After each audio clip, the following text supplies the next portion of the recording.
وداعيا إلى الله بإذنه وسراجا منيرا وبشر المؤمنين بأن لهم من الله فضلا كبيرا.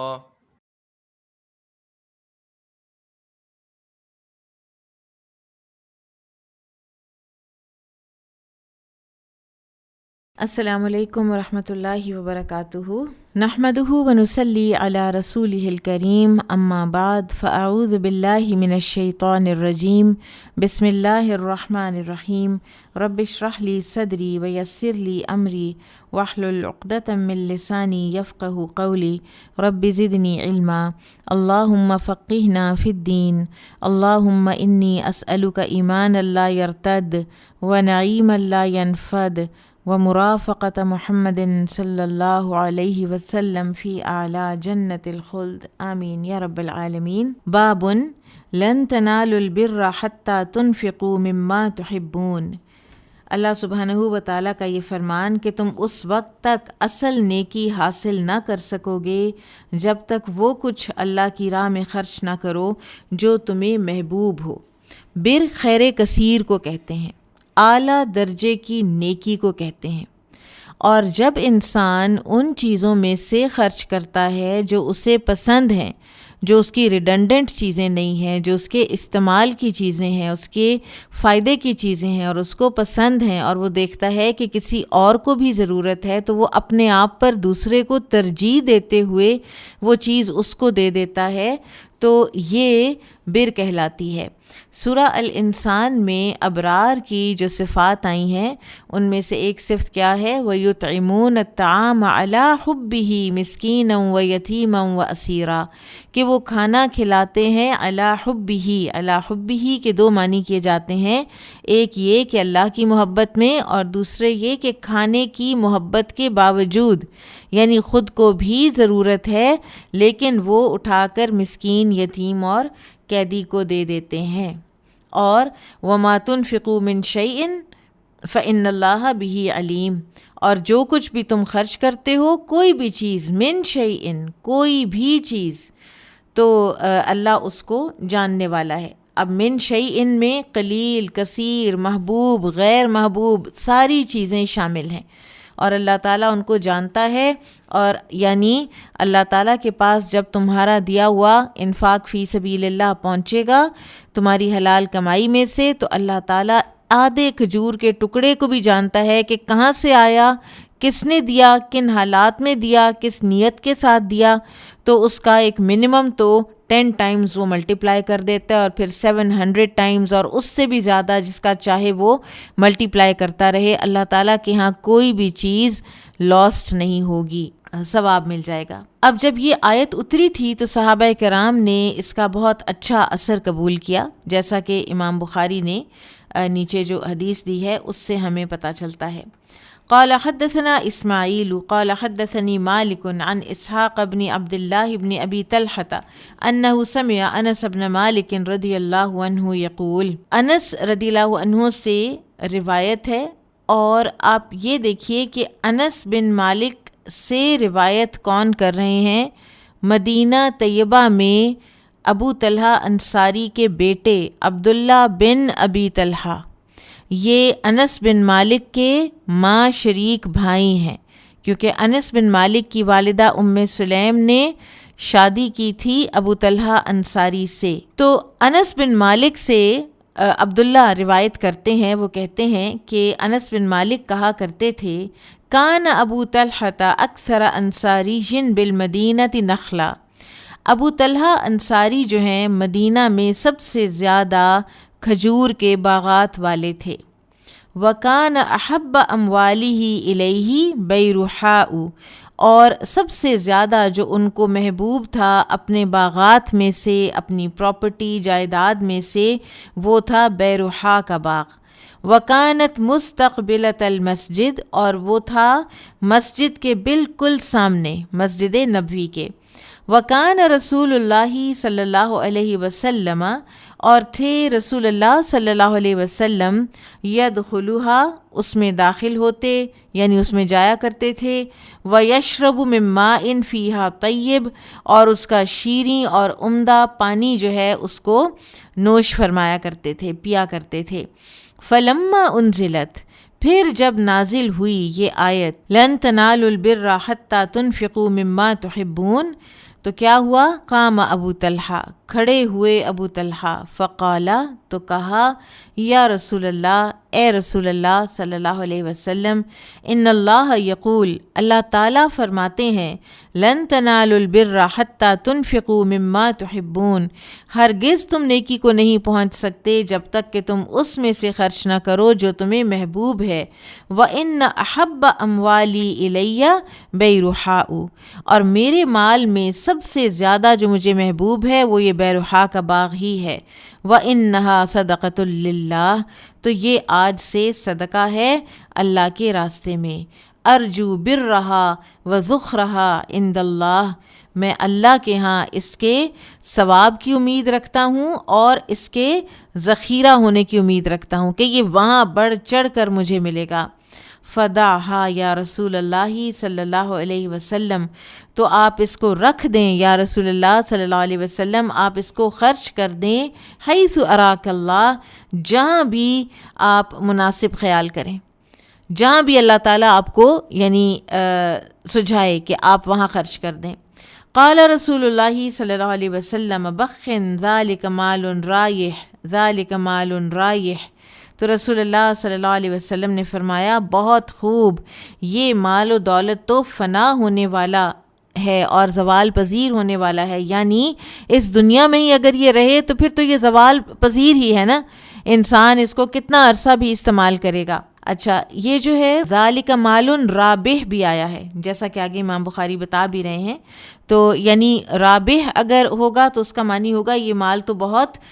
بڑھنے والا ہے، نفع بخش ہے۔ پھر فرمایا آپ صلی اللہ علیہ وسلم نے، وَقَدْ سَمِعْتُ مَا قُلْتَ، میں نے سن لیا جو تم نے کہا، وَإِنِّي أَرَىٰ أَن تَجْعَلَهَا فِي الْأَقْرَبِينَ، اور میں یہ سمجھتا ہوں کہ تم اس کو تقسیم کر دو اپنے اقربا میں، اپنے قریبی رشتہ داروں کو دے دو، اپنے عزیز و اقارب کو دے دو۔ یہ ہے بر، یہ ہے اعلیٰ درجے کی نیکی کہ اپنے کمزور عزیز و اقارب کو اپنی پسند کی چیز دے کر اپنے اٹ پار لے آنا، ان کا جو سٹینڈرڈ آف لیونگ ہے اور ان کا جو مقام ہے پیسے کے لحاظ سے معاشرے میں وہ بلند کر دینا۔ ہم میں سے کتنے ہیں جو یہ کر سکتے ہیں؟ یہ وہی کر سکتا ہے کہ جس کو واقعی آخرت کے وعدوں کا یقین بھی ہے اور طمع بھی ہے۔ صرف یقین تو ضروری نہیں ہے، یقین بہت سے لوگوں کو ہوتا ہے لیکن طمع نہیں ہوتا۔ جب طمع آ جاتا ہے نا تو پھر انسان ہر چیز کو پیچھے کر لیتا ہے اپنے اس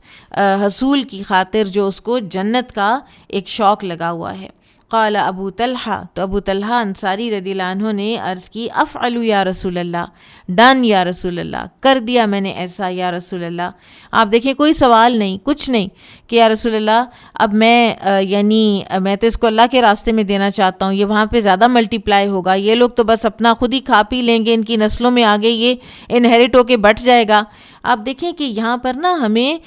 لوگوں کو دینے کی ایک بہت بڑی فلسفی پتہ چلتی ہے۔ ہم بعض اوقات ہر وقت اس کھوج میں ہوتے ہیں کہ سب سے زیادہ میرا فائدہ کس میں ہے، سب سے زیادہ ملٹی پلائی کہاں ہوتا ہے، اور ہم وہاں دینا چاہ رہے ہوتے ہیں۔ حالانکہ ہمیں یہ بھی دیکھنا چاہیے کہ سب سے زیادہ ضرورت کدھر ہے، آگے کس کو ضرورت ہے سب سے زیادہ۔ تو یہ بعض اوقات ہمارا جو ہے نا ڈیسیجن، یہ کئی دفعہ بہت ٹلٹ ہو جاتا ہے صرف اپنی طرف۔ اب انہوں نے تو یہی سمجھا ہوگا کہ اللہ کے راستے میں لگے گا، یہ جہاد میں لگے گا، یہ دین کی ترویج میں لگے گا جہاں پتہ نہیں مجھے کتنا اجر ملے گا، لیکن نبی صلی اللہ علیہ وسلم کو پتہ تھا کہ کہاں زیادہ اجر ملنا ہے، اس کو بانٹ دو، اس کو رشتہ داروں میں دے دو، ان کی نسلوں میں چلا جائے، ان کے آگے انہیریٹنس میں بٹنا شروع ہو جائے۔ فقسمها ابو طلحہ فی اقاربہ و بنی عمہ، اور ابو طلحہ رضی اللہ عنہ نے پھر اس کو باغ کو تقسیم کر دیا اپنے اقارب میں اور اپنے چچا زاد بھائیوں میں، اور کہتے ہیں کہ ابی بن کعب رضی اللہ عنہ کو بھی اس میں سے حصہ ملا تھا، جو 7ویں پشت میں جا کر ابو طلحہ انصاری رضی اللہ عنہ کے کزن بنتے تھے۔ قال عبداللہ بن یوسف وروح بن عبادۃ ذالک مال رابح، کہ یہ مال تو بہت ہی نفع بخش ہے، یعنی رایح کے بجائے رابح بھی آیا ہے۔ قال حدثنی یحییٰ بن یحییٰ قال قرأت علی مالک مال رایح، یحییٰ بن یحییٰ بھی امام مالک سے مال رایح کے الفاظ ذکر کرتے ہیں۔ اسی طرح سے عبداللہ بن عمر رضی اللہ عنہما کے بارے میں آتا ہے کہ انہوں نے اس آیت مبارکہ کو سنا تو انہوں نے عرض کی کہ میری رومی لونڈی مرجانہ سے بڑھ کر مجھے کوئی محبوب نہیں ہے، تو میں نے اسے اللہ کی راہ میں آزاد کر دیا، یعنی یہ آیت سن کر۔ اور اگر میرا یہ دستور نہ ہوتا کہ جو چیز میں اللہ کی راہ میں دے دیتا ہوں تو اس کی طرف کسی صورت میں پلٹتا نہیں ہوں، تو میں اس سے ضرور نکاح کر لیتا۔ سبحان اللہ، کیا ہستیاں تھیں۔ اس حدیث میں ہمیں اور بھی بہت کچھ سیکھنے کو ملتا ہے، مثلا فضیلت ابی طلحہ رضی اللہ عنہ، ابو طلحہ رضی اللہ عنہ کی فضیلت، کہ یہ ایک ایسے انسان تھے کہ جن کو اپنے باغ کے لیے بھی کوئی بخل نہیں آیا، کوئی شح نفس نہیں آیا، کوئی لالچ نہیں آیا، اور حالانکہ وہ اتنا ایک بابرکت اور باسعادت باغ تھا کہ جس میں اللہ کے رسول صلی اللہ علیہ وسلم بھی تشریف لے جایا کرتے تھے، وہاں کا پھل بھی نوش فرماتے تھے، وہاں کا پانی بھی آپ پیا کرتے تھے، لیکن ان کی جو رغبت تھی اور ان کا جو یقین تھا اور اس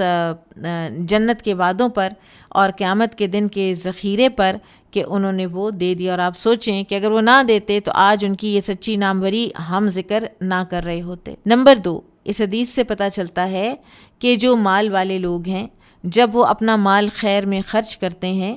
تو ان کی انکریجمنٹ کرنی چاہیے، ان کو دعا دینی چاہیے، اور ان کو کچھ نہ کچھ ایسے الفاظ کہنے چاہیے کہ جس سے ان کا دل بڑا ہو اور وہ آئندہ بھی کریں اور پورے ثبات اور یقین کے ساتھ اپنا مال خرچ کریں، جیسا کہ نبی صلی اللہ علیہ وسلم نے ذالک مال رابح کہہ کر ابو طلحہ انصاری رضی اللہ عنہ کی انکریجمنٹ کی ہے۔ پھر تیسرے، ہم اس حدیث سے یہ سیکھتے ہیں کہ الصلۃ الرحم من افضل الاعمال، صلہ رحمی افضل ترین اعمال میں سے ہے۔ اسی لیے رسول اللہ صلی اللہ علیہ وسلم نے ابو طلحہ انصاری سے فرمایا کہ یہ جو ہے نا باغ یہ تم اپنے اقربا میں بانٹ دو۔ اور پھر یہ بھی آتا ہے روایات میں کہ کوئی بھی صحابی ایسے نہیں تھے کہ جو کچھ نہ کچھ نہ لے کر آئے ہوں۔ عمر رضی اللہ عنہ نے خیبر کا حصہ اس وقت وقف کیا تھا، پھر اسی طرح سے زید بن حارثہ بھی اپنا گھوڑا لے آئے تھے، تو آپ صلی اللہ علیہ وسلم نے وہ گھوڑا جو ہے وہ اسامہ بن زید کو دے دیا تھا، ان کو چڑھا دیا تھا اس کے اوپر۔ پھر ایک اور جو ہے نا انٹرسٹنگ بات کہ حدیث میں جو لفظ آیا ہے باغ کا جو نام ہے وہ ہے بیروحا، لیکن اس کے 4 پروناؤنسیشنز ہیں، عربی لغت میں چاروں کی گنجائش ہے، بیروحا، بیرحا، بیرحا، بیروحا، ٹھیک ہے؟ یہ صرف آپ کی ویسے ہی دلچسپی کے لیے تھا۔ بابن قل فأتوا بالتوراۃ فاتلوها ان کنتم صادقین، باب اللہ سبحانہ وتعالیٰ کا یہ فرمان کہ آپ ان سے کہہ دیں کہ اگر تم سچے ہو تو تورات لے آؤ پھر اسے پڑھو۔ اب جو آیت ہے اس پوری کا ترجمہ یہ ہے کہ بنی اسرائیل کے لیے کھانے پینے کی سب چیزیں حلال تھیں مگر وہ چیزیں جنہیں تورات نازل ہونے سے پہلے اسرائیل یعنی یعقوب علیہ السلام نے خود اپنے آپ پر حرام کر لیا تھا۔ آپ ان یہود سے کہیں اگر تم اپنے دعوے میں سچے ہو تو تورات لاؤ اور اسے پڑھو۔ دراصل اس آیت میں یہود کے مسلمانوں پر ایک اعتراض کا جواب ہے۔ وہ مسلمانوں سے کہتے تھے کہ تم خود کو ابراہیم علیہ السلام کے پیروکار تو بتاتے ہو، حالانکہ تم وہ چیزیں بڑے شوق سے کھاتے ہو جو اللہ تعالیٰ نے ابراہیم علیہ السلام کے گھرانے پر حرام کی تھیں، جیسے اونٹ کا گوشت اور دودھ وغیرہ۔ تو اللہ تعالیٰ نے اس کا جواب دیا ہے کہ یہ چیزیں اللہ نے حرام نہیں کیں، بلکہ تورات کے نازل ہونے سے مدتوں پہلے یعقوب علیہ السلام نے خود اپنے اوپر کسی وجہ سے حرام قرار دی تھیں۔ بعض کہتے ہیں کہ انہوں نے کوئی نظر مانی تھی، بعض کہتے ہیں کہ ان کو کسی طبیب نے منع کیا تھا۔ تو لہٰذا قرآن کریم میں چیلنج کے طور پر یہ بات کہی گئی کہ اگر تورات میں یہ چیزیں ابراہیم علیہ السلام پر حرام کی گئی ہیں تو لا کر دکھاؤ، لیکن ظاہر ہے کہ یہود ایسی کوئی بھی آیت نہ لا سکے۔ قال حدثني ابراہیم بن المنذر قال حدثنا ابو دمرة قال حدثنا موسى بن عقبة عن نافع عن عبد الله بن عمر رضی اللہ عنہما ان اليہود،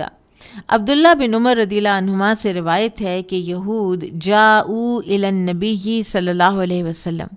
نبی صلی اللہ علیہ وسلم کے پاس آئے، ایک برجل منہم، ایک آدمی کو لے کر جو انہی میں سے تھا، وامرأۃ، اور ایک عورت بھی، قد زنیا، ان دونوں نے زنا کیا تھا اور یہ دونوں شادی شدہ تھے۔ فقال لہم، تو آپ صلی اللہ علیہ وسلم نے یہود سے کہا، کیف تفعلون بمن زنا منکم، تم لوگ کیا کرتے ہو اس بندے کے ساتھ جو تم میں سے زنا کرے؟ قالو، انہوں نے کہا، نحممہما وندربہما، تو انہوں نے کہا کہ ہم ان کا منہ کالا کر دیتے ہیں، کوئلے سے، سیاہ دھوئیں سے ان کا منہ کالا کر دیتے ہیں اور انہیں مارتے پیٹتے ہیں۔ فقالا، تو آپ صلی اللہ علیہ وسلم نے فرمایا، لا تجدون فی التوراۃ الرجم، تم لوگ تورات میں رجم کا حکم نہیں پاتے، تمہیں تورات میں رجم کا حکم نہیں ملا؟ فقالو، تو صاف مکر گئے، کہنے لگے، لا نجد فیہا شیئا،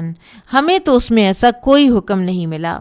فقال لہم عبداللہ بن سلام، تو اس پر عبداللہ بن سلام، آپ کو پتہ ہے یہ کون تھے، یہ رہبائی تھے اور یہ مسلمان ہوئے اور تورات کے عالم تھے اور بہت ہی پکے سچے مسلمان ہوئے۔ یہ ان لوگوں میں سے ہیں کہ جن کو نبی صلی اللہ علیہ وسلم کی اس دنیا میں ہی زبان مبارک سے جنت کی خوشخبری ملی ہے۔ آپ جانتے ہیں نا کہ کچھ صحابہ تو وہ ہیں نا جو عشرہ مبشرہ کہلاتے ہیں، وہ 10 ہیں، لیکن ان کے علاوہ بھی صحابہ ہیں کہ جن کو وقتاً فوقتاً جنت کی خوشخبری دی گئی ہے۔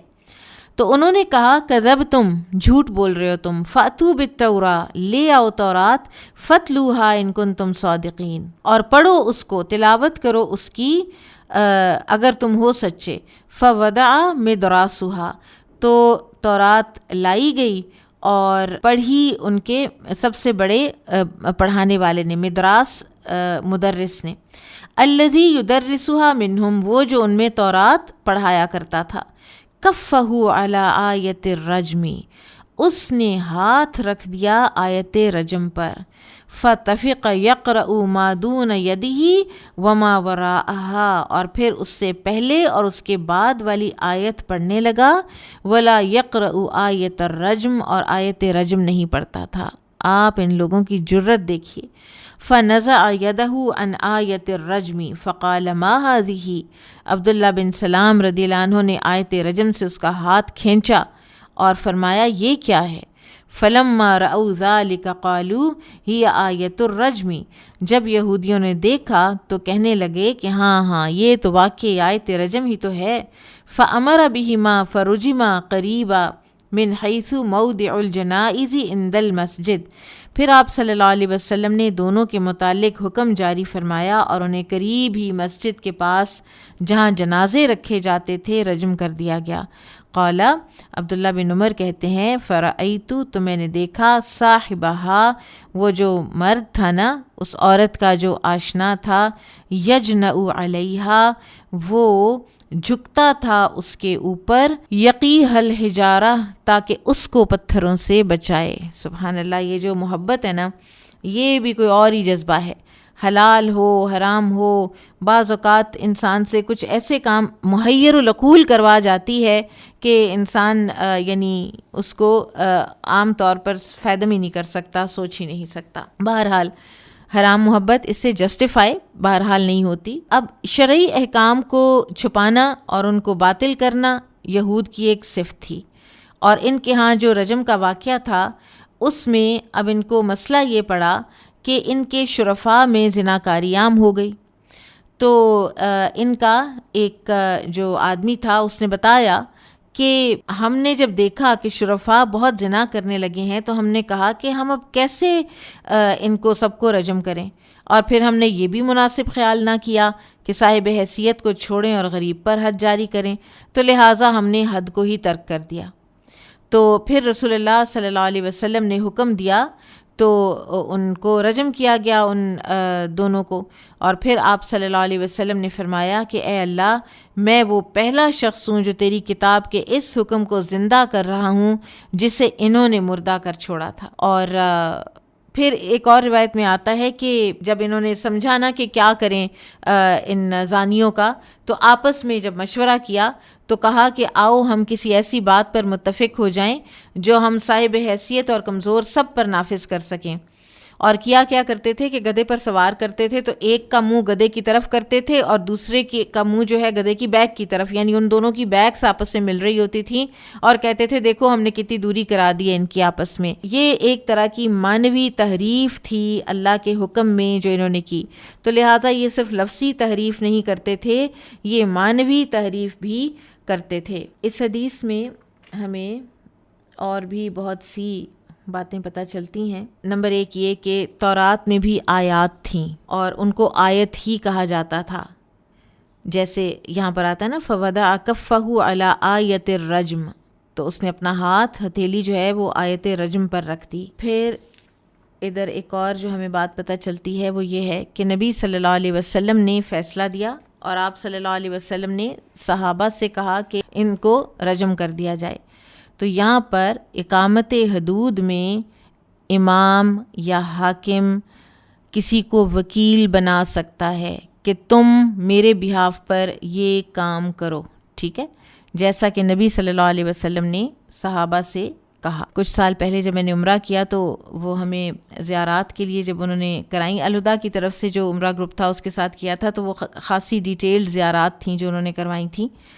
تو انہوں نے ہمیں وہ پہاڑی سی دکھائی تھی جہاں پر مائز اسلمی کو رجم کیا گیا تھا. یعنی مدینہ میں بہت سی جگہیں ہیں کہ جن کا پتہ ہے کہ کیا کام کہاں ہوا تھا، لیکن وہ لوگ اس کو بہت زیادہ ان چیزوں کو پروموٹ نہیں کرتے کہ تاکہ لوگ اسی میں ہی نہ پڑے رہیں اور اصل کو کہیں بھول نہ جائیں. یعنی مسجد نبوی میں زیادہ سے زیادہ وقت جو ہے وہ گزارنا چاہیے. پھر اسی طرح سے یہ کہ چاہے جرم کتنا بھی بڑھ جائے، جب شرعی ثبوت مل جائے تو جو احکام ہیں، جو حدود ہیں، ان کے نفاذ میں دیر نہیں کرنی چاہیے. کیونکہ اگر دیر کی جائے، ٹھیک ہے، اس کو تعطل کا شکار کیا جائے تو پھر بہت سی اس میں قباحتیں آ جاتی ہیں. فار ایگزامپل لوگ اس چیز کو بھول جاتے ہیں، لوگوں کے ذہن میں وہ جرم کم پڑ جاتا ہے، ٹھیک ہے. وہ اسی لیے کہتے ہیں نا justice delayed is justice denied. پھر اسی طرح سے تاخیر میں کوئی اور عناصر بھی اپنی مداخلت کر سکتے ہیں. مثال کے طور پر کوئی سفارشی آ جائے. پھر ایک اور بہت اہم بات کہ اگر حد لگنے سے پہلے وہ مجرم دنیا سے چلا جائے، ٹھیک ہے، حد سے اس کی تطہیر ہونی تھی، اس کے گناہوں کی معافی ہونی تھی، اس کے گناہوں کا کفارہ ہونا تھا، اور وہ اس ساری چیز کے بغیر ہی دنیا سے چلا گیا، تو یہ اس کے حق میں بھی اچھا نہیں ہے. تو لہٰذا یہ سب چیزیں ہمیں اس حدیث سے پتہ چلتی ہیں. پھر یہ ہے کہ رجم کے لیے جو حکمت بتائی جاتی ہے نا، ایک تو یہ کہ جو پتھر ہیں وہ کیسے ہونے چاہیے، نہ بہت بڑے اور نہ بہت چھوٹے. چھوٹے ہوں گے تو وہ صرف ایذا پہنچائیں گے، اور بڑے ہوں گے تو جو مجرم ہے نا وہ فوراً قتل ہو جائے گا. لیکن حکمت جو ہے رجم میں وہ یہ ہے کہ جیسے اس کے جسم کے ایک ایک حصے نے شہوت کا مزہ چکھا تھا معصیت کے ساتھ، اسی طرح اس کے جسم کا ایک ایک حصہ اس کی سزا بھی چکھے. سبحان اللہ، اللہ تعالیٰ نے اس جرم کو بند کرنے کے لیے کتنا بڑا یہ ایک سد ذریعہ رکھا ہے جو کہ اس کی سزا کی شکل میں ہے. اور جہاں کہیں بھی یہ سزائیں ختم ہوں گی وہاں پر یہ چیزیں جو ہیں یہ بہت کھلے عام شروع ہو جائیں گی، جیسا کہ ہم دیکھتے بھی ہیں اپنے معاشروں میں. آگے چلتے ہیں. بابن کنتم خیر امت اخرجت للناس، تم بہترین امت ہو جو لوگوں کے لیے پیدا کیے گئے ہو. اس کا مکمل ترجمہ یہ ہے تم ہی بہترین امت ہو جنہیں لوگوں کے لیے لا کھڑا کیا گیا ہے۔ تم اچھے کاموں کا حکم دیتے ہو اور برے کاموں سے روکتے ہو اور اللہ پر ایمان رکھتے ہو، اور اگر اہل کتاب ایمان لے آتے تو ان کے لیے بہتر ہوتا، ان میں سے کچھ لوگ تو مومن ہیں لیکن ان کی اکثریت نافرمان ہی ہے۔ اور اس آیت کریمہ میں اہل اسلام کو بہترین امت قرار دیا گیا ہے، لیکن مشروط طور پر، اور شرط کیا ہے کہ اگر وہ اچھے کاموں کا حکم دیتے رہے، برے کاموں سے روکتے رہے تو وہ بہترین امت رہیں گے، لیکن اگر انہوں نے اس فریضے سے کوتاہی کی تو پھر وہ بہترین امت نہیں رہیں گے۔ وہ دنیا کی رسوائی کا عذاب بھی چکھیں گے اور آخرت کی رسوائی کا عذاب بھی ان کو ملے گا۔ اور اچھے کاموں سے مراد سب سے پہلے تو توحید خالص کی ترویج ہے، اور اس کے بعد پھر جتنے بھی اسلام کے سارے اکنامک احکامات ہیں، اسلام کے معاشرتی احکامات ہیں، اسلام کے صلہ رحمی کے احکامات ہیں، کفر و شرک کے بارے میں اسلام کیا کہتا ہے، بدعات کے بارے میں کیا کہتا ہے، بد اخلاقی اور بے حیائی کے بارے میں کیا کہتا ہے، لوگوں کو انلائٹن تو کرنا ہے نا، لوگوں کو بتانا تو ہے نا۔ کتنے ہمارے علماء ہیں جو میں کہتی ہوں کتنی زیادہ وہ دین کی خدمت یہ کر رہے ہیں کہ جو آج کل واٹس ایپ پر اپنی آواز میں مختلف سوالات کے جواب دے دیتے ہیں، اور اتنے وہ کمپلیٹ جوابات ہمیں مل جاتے ہیں کہ ہم پھر اس سے دین کتنی آسانی سے سیکھ سکتے ہیں۔ تو جتنا زیادہ آج آسان ہے دین کی ترویج کرنا، وہ کرنا چاہیے۔ ہماری ایک استاد ہیں، وہ یہ کہتی ہیں کہ اگر آپ نہیں پڑھا سکتے، آپ کے اندر صلاحیت، سپوز اللہ نے ہر کسی کو نہیں دے رکھی ایک ہی صلاحیت، ہو سکتا ہے کہ آپ واٹس ایپ کے بڑے خوبصورت پوسٹرز بناتے ہوں، آپ ایک اچھا سا پوسٹر بنائیں، آپ اس کے اوپر ایک اوتھینٹک خوبصورت حدیث لگائیں، آپ نیچے اس کا ترجمہ لگائیں، آپ اس کی سند لکھیں اور آپ اس کو دنیا میں پھیلا دیں۔ کتنا بڑا صدقہ جاریہ ہے یہ آپ کے لیے۔ تو بہرحال امت خیر بننے کے لیے یہ کام تو کرنا ہوگا۔ قال حدثنا محمد بن یوسف عن سفیان عن میسرۃ عن ابی حازم عن ابی ہریرہ رضی اللہ عنہ کنتم خیر امۃ اخرجت للناس۔ ابو ہریرہ رضی اللہ عنہ سے روایت ہے، انہوں نے آیت کریمہ کنتم خیر امۃ اخرجت للناس کی تلاوت کی۔ قال، پھر فرمایا، خیر الناس للناس، تم سب لوگوں میں سے تمام لوگوں کے لیے بہتر ہو۔ تأتون بہم فی السلاسل فی اعناقہم، تم لاتے ہو ان کو اس حال میں کہ زنجیریں ہوتی ہیں ان کی گردنوں میں، حتی یدخلوا فی الاسلام، یہاں تک کہ وہ اسلام میں داخل ہو جاتے ہیں۔ ایک اور حدیث بھی ہے کہ اللہ تعالیٰ ان لوگوں پر تعجب کرتا ہے جو بیڑیوں میں جکڑے ہوئے جنت میں داخل ہوں گے۔ تو بیسکلی عبداللہ بن عباس رضی اللہ عنہ فرماتے ہیں کہ اس کا مطلب ہے کہ وہ صحابہ جنہوں نے رسول اللہ صلی اللہ علیہ وسلم کے ساتھ ہجرت کی وہ امت خیر ہیں، وہ کنتم خیر امتن ہیں، لیکن بہرحال یہ عموم پر ہے، پوری امت محمدیہ اس میں شامل ہے، ٹھیک ہے، اور دیگر جو صحابہ ہیں ان کا یہی قول ہے۔ اور یہ جو حدیث میں ہے کہ زنجیروں میں آتے ہیں، یعنی قیدی بن کر آتے ہیں، کتنے ہی قیدی تھے احد کے جو مسلمان ہوئے، ولید بن ولید انہی میں تھے، ٹھیک ہے، کتنے ہی لوگ ہیں کہ جو قیدی بن کر آئے اور پھر وہ مسلمان ہوئے، اور یعنی اتنا ہی بہترین سلوک ان کے ساتھ کیا گیا کہ اسلام ان کے دل میں گھر کر گیا۔ بابن اذ ہمت طائفتان منکم ان تفشلا، جب تم میں سے دو جماعتیں پست ہمتی کا ارادہ کر چکی تھیں۔ ترجمہ پورا یوں ہے، جب تم میں سے دو گروہ بزدلی دکھانے پر آمادہ ہو گئے تھے، حالانکہ اللہ تعالیٰ ان دونوں کا دوست تھا، اور اہل ایمان کو تو اللہ ہی پر توکل کرنا چاہیے۔ اب غزوہ احد کے موقع پر جب عین وقت پر عبداللہ بن ابی اپنے 300 ساتھی لے کر واپس مدینہ چل پڑا تو مسلمان 1000 سے 700 رہ گئے۔ تو انصار کے 2 قبائل تھے، بنو حارثہ اور بنو سلمہ، ان کے بھی دلوں میں کچھ کمزوری واقع ہوئی، اور ان کا دل کیا کہ ہم بھی نکل جائیں یہاں سے، مسلمان تو پہلے ہی بہت تھوڑے رہ گئے ہیں۔ لیکن کیونکہ وہ سچے مسلمان تھے، تو یہاں سے یہ بھی پتہ چلتا ہے کہ سچے مسلمانوں کو بھی بعض اوقات کوئی وسوسہ، کوئی کمزوری آ بھی سکتی ہے، لیکن اللہ تعالیٰ ان کو منافقت سے بچا لیتے ہیں اور ان کے دلوں کو مضبوط کر دیتے ہیں۔ قال حدثنا علی بن عبد اللہ قال حدثنا سفیان قال عمرو سمعت جابر بن عبد اللہ رضی اللہ عنہما یقول فینا نزلت۔ جابر بن عبداللہ رضی اللہ عنہما سے روایت ہے، وہ کہتے ہیں کہ یہ آیت ہمارے بارے میں نازل ہوئی، یعنی ہمارے قبیلے کے بارے میں۔ اذ ہمت طائفتان منکم ان تفشلا واللہ ولیہما، قالا وہ فرماتے ہیں نحن الطائفتان، ہم ہیں وہ دو گروہ، بنو حارثہ و بنو سلمہ، بنو حارثہ اور بنو سلمہ، وما نحب، اور نہیں ہم پسند کرتے، وقال سفیان مرتن، اور ایک مرتبہ سفیان نے کہا، وما یسرنی، اور نہیں خوش کرتی مجھے یہ بات، انہا لم تنزل لقول اللہ واللہ ولیہما،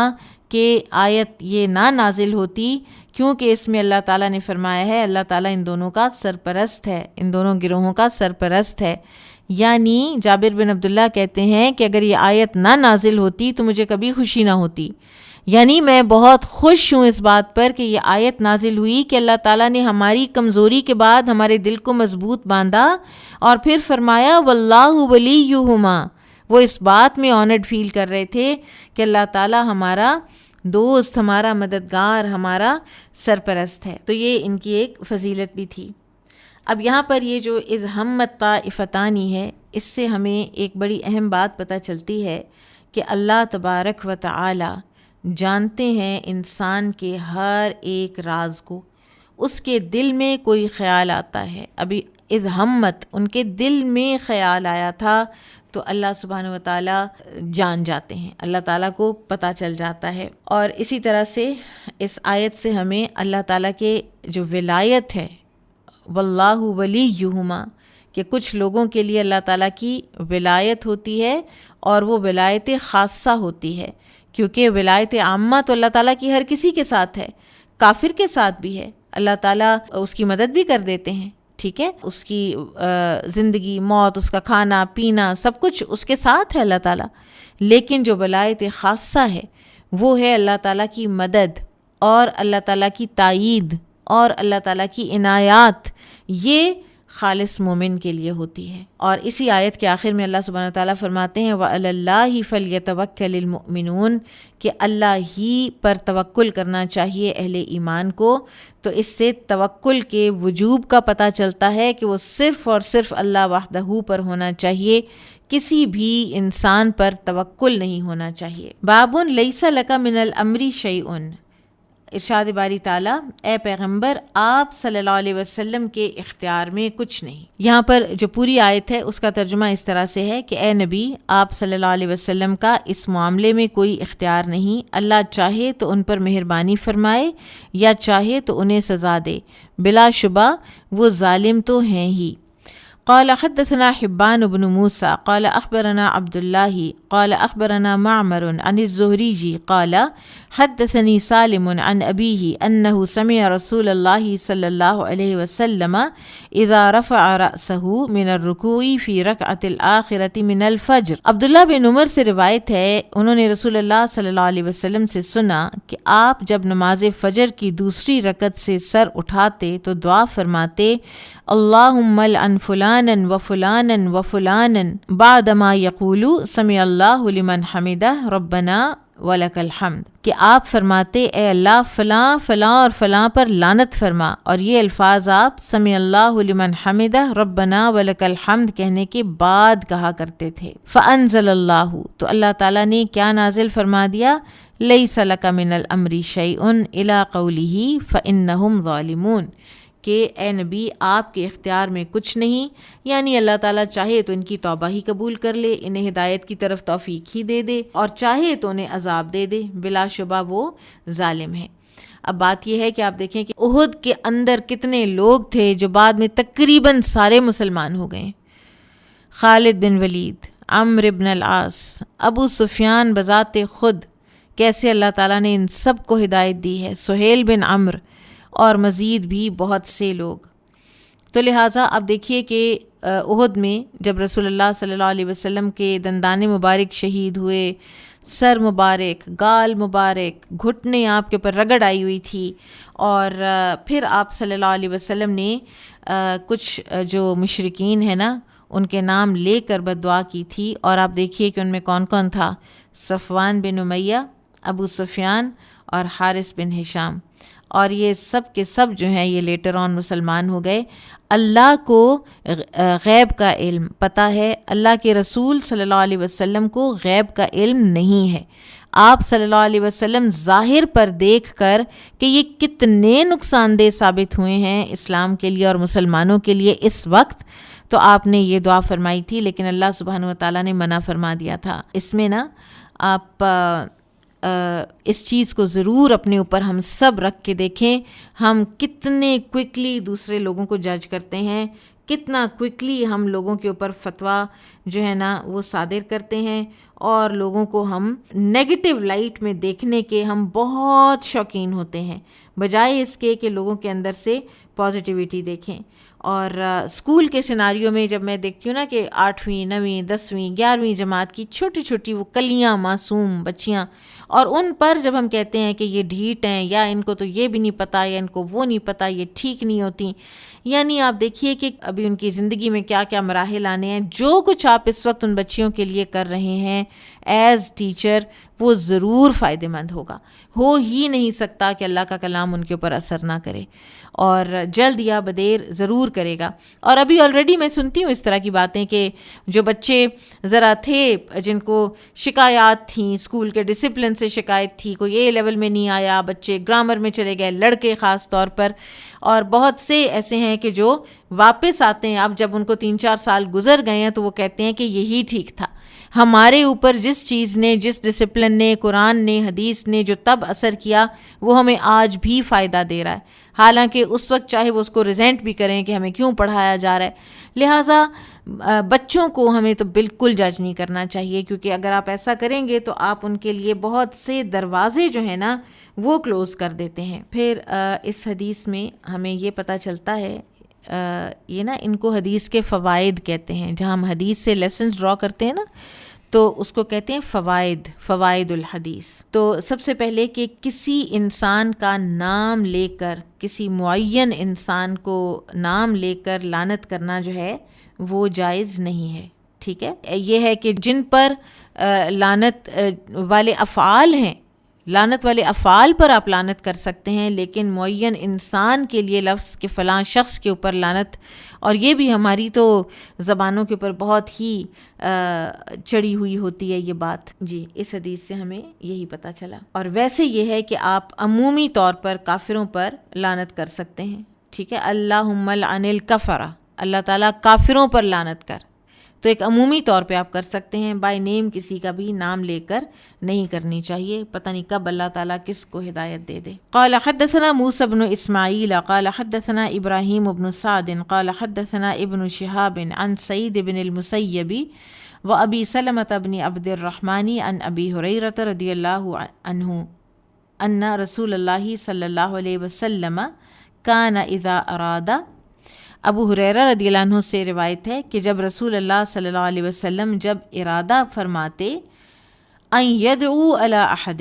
کہ کسی کے لیے بد دعا کریں، او یدعو لاحد، یا کسی کے لیے دعا کریں، علی بد دعا، لاحد دعا، قنت بعد الرکوع، تو آپ رکوع کے بعد قنوت کیا کرتے تھے، فربما قال، اور کبھی آپ فرماتے، اذا قال، جب آپ فرماتے، سمع اللہ لمن حمدہ اللہم ربنا لک الحمد، یعنی سمع اللہ لمن حمدہ ربنا ولک الحمد کہنے کے بعد پھر آپ کہتے اللہم انج الولید بن الولید وسلمۃ بن ہشام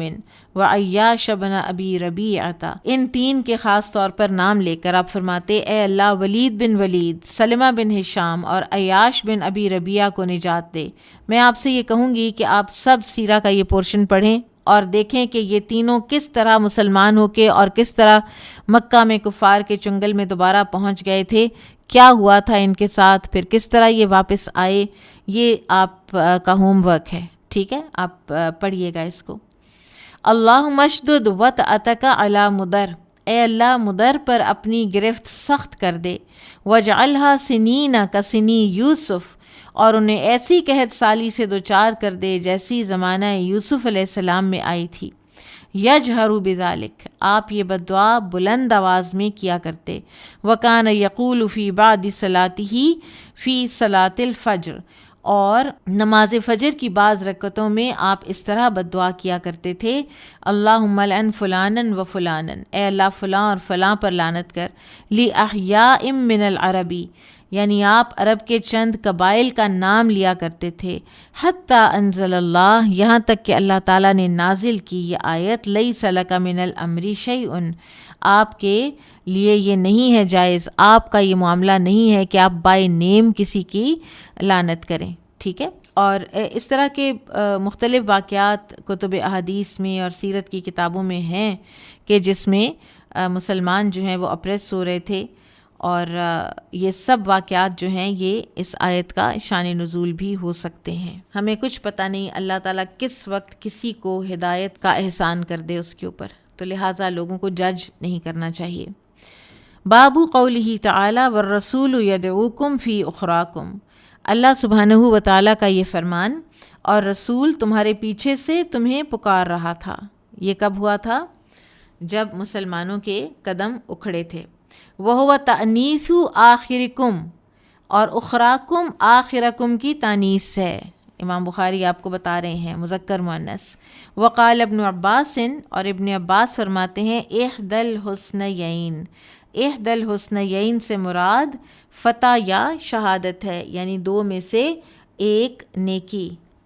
ملتی ہی ملتی ہے اہل ایمان کو۔ یہ جو امام بخاری نے یہاں پر آپ کو مذکر مؤنث بتائے ہیں نا، تو اس کی وجہ ہے اس لیے کہ آخر جب کہا جاتا ہے تو وہ تاخیر کے معنی دیتا ہے، اور آخر جو ہے وہ کہا جائے تو وہ ادرس کے، یعنی اس کے علاوہ کوئی کے معنی دیتا ہے۔ امام بخاری نے اخراکم کو آخر کی مؤنث قرار دے کر اس بات کی طرف اشارہ کیا ہے کہ آیت میں تاخیر بیان کرنا مقصود ہے، اسے آخر نہ سمجھا جائے، کیونکہ اس مقام پر یہ معنی مقصود نہیں ہے کہ someone else، others کا معنی مقصود نہیں ہے۔ اسی طرح ابن حجر نے لکھا ہے کہ اس مقام پر احدی الحسنیین کا ذکر اس لیے کیا امام بخاری نے کہ دو سعادتوں میں سے ایک سعادت یعنی شہادت جنگ احد میں حاصل ہوئی، کیونکہ یہاں جنگ احد سے متعلق آیات کی تفسیر بیان ہو رہی ہے، تو ایک جو سعادت ہے وہ یہاں پر حاصل ہوئی ہے اور وہ ہے شہادت۔ اور پوری آیت کا جو ترجمہ ہے وہ ہے، جب تم بھاگے جا رہے تھے اور کسی کی طرف مڑ کر دیکھتے بھی نہ تھے، حالانکہ اللہ کا رسول تمہیں پیچھے سے تمہیں بلا رہا تھا، پھر اللہ تعالیٰ نے تمہیں رنج پر رنج دیے تاکہ تم ایسی بات پر غم نہ کرو جو تمہارے ہاتھ سے نکل جائے، اور نہ ایسی مصیبت پر غم کرو جو تم پر نازل ہوئی، اور جو کام بھی تم کرتے ہو اللہ ان سے خوب واقف ہے۔ قال حدثنا عمرو بن خالد قال حدثنا زهير قال حدثنا ابو اسحاق قال سمعت البراء بن عازب رضی اللہ عنہما قال جعل النبی صلی اللہ علیہ وسلم علی الرجال، رسول اللہ صلی اللہ علیہ وسلم نے بنائے پیدل دستے، رجال پیدل دستے، یوم احد احد کے دن، عبداللہ بن جبیر، اور امام جو ہے نا بنایا ان کا عبداللہ بن جبیر رضی اللہ عنہ کو، اور یہ تیر اندازوں کے تھے پیدل دستے، وَأَقْبَلُوا مُنْهَزِمِينَ، اور پھر مسلمان جو ہیں وہ شکست خوردہ ہوئے اور وہ بھاگے، فَذَاكَ إِذْ يَدْعُوهُمُ الرَّسُولُ فِي أُخْرَاهُمْ، تو اس وقت رسول صلی اللہ علیہ وسلم نے انہیں بلایا ان کے پیچھے سے، وَلَمْ يَبْقَ مَعَ النَّبِيِّ غَيْرُ 12 رَجُلًا، اور اس دن نبی صلی اللہ علیہ وسلم کے ساتھ صرف 12 صحابہ رہ گئے تھے، اور وہ سارا واقعہ سیرہ میں آپ نے پڑھ رکھا ہے کہ 50 افراد کا پیدل دستہ تھا جن کو عبداللہ بن جبیر کی قیادت میں آپ صلی اللہ علیہ وسلم نے درے پر متعین کیا تھا کہ اگر تم دیکھو کہ پرندے ہمیں اچک کر لے جا رہے ہیں اور پھر بھی جب تک میں کوئی پیغام نہ بھیجوں تو تم نے یہاں سے نہیں ہٹنا، یہاں تک کہ میں تمہیں بلا نہ بھیجوں۔ اب ابتدا میں مسلمانوں نے کافروں کو مار بھگایا، مشرک عورتیں جو ہیں وہ اپنے کپڑے اٹھائے، پنڈلیاں کھولے بھاگی جا رہی تھیں،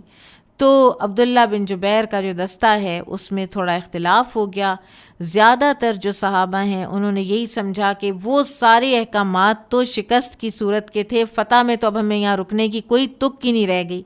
عبداللہ بن جبیر روکتے رہ گئے، لیکن سارے 9 لوگ رہ گئے تھے عبداللہ بن جبیر کے ساتھ، باقی سب نیچے اتر آئے. اور ایسے میں خالد بن ولید چکر کاٹ کے درے سے آئے، ان تمام تیر انداز جو وہاں پہ باقی رہ گئے تھے ان کو شہید کیا، اوپر سے اترے، اور مسلمانوں کے پھر تب 70 صحابہ شہید بھی ہوئے تھے. بابو قولہ امنتاً نعاساً، آپ میں سے کوئی بھی احد کے بارے میں مزید پڑھنا چاہیے تو وہ لیکچرز بھی ہیں سیرہ کے، ان کو بھی دوبارہ سنا جا سکتا ہے، اور کسی بھی اوتھینٹک سیرہ کی کتاب سے آپ غزوہ احد کو پڑھ کر اپنے ایمان کو دوبارہ تازہ کر سکتے ہیں. امنتاً نعاساً،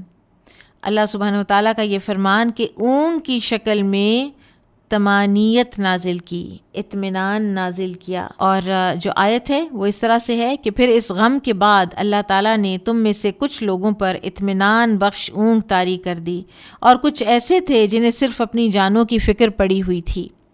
وہ اللہ کے متعلق ناحق اور جاہلیت کے سے گمان کرنے لگے تھے. اب یہ جو مسلمان غزوہ احد میں شریک ہوئے تھے، یہ سارے کے سارے ایک جیسے بہادر تو نہیں تھے نا، کچھ کمزور دل بھی تھے، اور مدینہ کے لوگوں میں تو کچھ منافقین بھی تھے جو انصار کے رشتہ دار ہونے کی وجہ سے جنگ میں شریک تھے.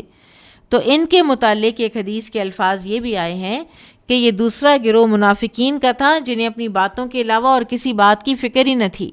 وہ قوم میں سب سے زیادہ بزدل، سب سے زیادہ مرعوب اور سب سے زیادہ حق کی حمایت سے گریز کرنے والے تھے. اب یہ جو اللہ سبحانہ وتعالیٰ نے اس وقت نیند نازل کی ہے نا اہل ایمان پر، تو یہ ان کے ایمان ہی کا ایک مظہر ہے. اس لیے کہ کہیں بھی نیند آ جانا کس بات کی دلیل ہے؟ عدم الخوف،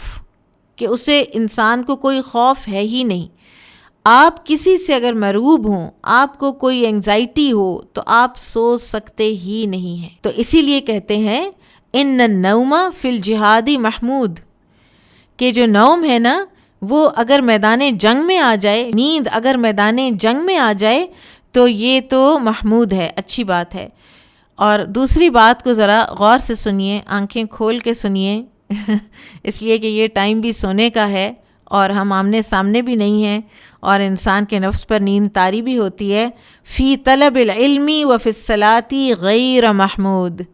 جب آپ طلب علم میں ہوتے ہیں یا جب آپ نماز میں ہوتے ہیں تو اس وقت اونگ آنا، نیند آنا غیر محمود ہے. ٹھیک ہے، اور پہلی صورت میں میدان جنگ کی صورت میں یہ امن اور طمانیت ہے، لیکن دوسری صورت میں یہ پسندیدہ نہیں ہے. قال حدثني اسحاق بن ابراہیم ابن عبد الرحمن ابو یعقوب قال حدثنا حسین بن محمد قال حدثنا شیبان عن قتادة قال حدثنا انس ان ابا طلحة قال، انس رضی اللہ عنہ سے روایت ہے کہ ابو طلحہ بیان کرتے تھے، غشینا النعاس، ہم پر غنودگی طاری ہونے لگی، ڈھانپ لیا ہمیں اونگ نے، وَنَحْنُ فِي مَصَافِنَا یوم احد، جب کہ ہم اپنی صفوں میں تھے احد کے دن، صفوں میں کھڑے کھڑے نیند آ رہی ہے. فَجَعَلَ سَيْفِي، تو میری جو تلوار ہے، یسقط من یدی، گرتی تھی میرے ہاتھ سے، وآخذہ، اور میں پکڑتا اس کو، ویسقط وآخذہ، وہ پھر گرتی اور میں پھر پکڑتا اسے. یہ وہ ابو طلحہ انصاری ہیں کہ جنہوں نے احد کے دن نبی صلی اللہ علیہ وسلم ایسے اٹھ کر دیکھنے لگتے تھے کہ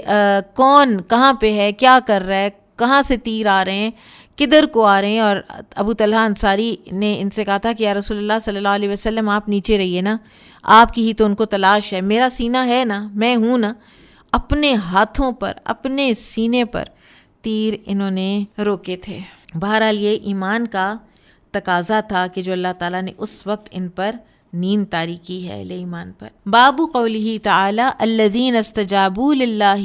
والرسول من بعد ما اصابہم القرح للذین احسنوا منہم واتقوا اجر عظیم، جنہوں نے زخم پہنچنے کے بعد بھی اللہ اور اس کے رسول کے حکم پر لبیک کہا، ان میں جو لوگ نیک کردار اور پرہیزگار ہیں ان کے لیے بہت بڑا اجر ہے. القرح الجراح، القرح کے معنی ہے زخم، استجابو اجابو، استجابو کے معنی ہے انہوں نے قبول کیا. وَيَسْتَجِيبُ الانعام 36 یجیبو، وہ بھی قبول کرتا ہے کے معنی میں ہے. یہاں پر امام بخاری کیونکہ باب استفعال ہے نا، استجابو یا یستجیبو استفعال ہے، اور استفعال کی خصوصیت کیا ہے کہ اس میں طلب پائی جاتی ہے، لیکن امام بخاری کا اشارہ اس طرف ہے کہ اس مقام پر طلب کا خاصہ باب استفعال میں نہیں ہے. ٹھیک ہے، پھر انہوں نے دلیل کے لیے یہ دوسری آیت دی ہے. اب یہ اللہ عالم انعام کی ہے یا سورہ شورا کی ہے، میں شور نہیں ہوں کیونکہ کتاب میں ایک جگہ الانعام لکھا ہے اور ایک جگہ سورہ الشورا لکھا ہے. کوئی اگر اس کو چیک کر سکتا ہو تو پلیز چیک کر لیجئے. ٹھیک ہے، تو لیکن پھر انہوں نے صرف یہی بتایا ہے کہ سین تے والا جو مادہ ہے اس میں بعض اوقات پھر طلب نہیں بھی ہوتا، کیونکہ یہاں پر بھی ہے کہ اللہ نے قبول کیا، جیسے یستجیبو بھی یجیبو کے معنی میں آیا ہے آگے قرآن میں. اور حدیث کوئی درج نہیں کی امام بخاری نے یہاں پر، اور ہو سکتا ہے کہ کتاب المغازی میں اسی قسم کے عنوان کے ساتھ ایک حدیث انہوں نے درج کی ہے تو اسی پر اکتفا کیا ہو. اور وہ حدیث یہ ہے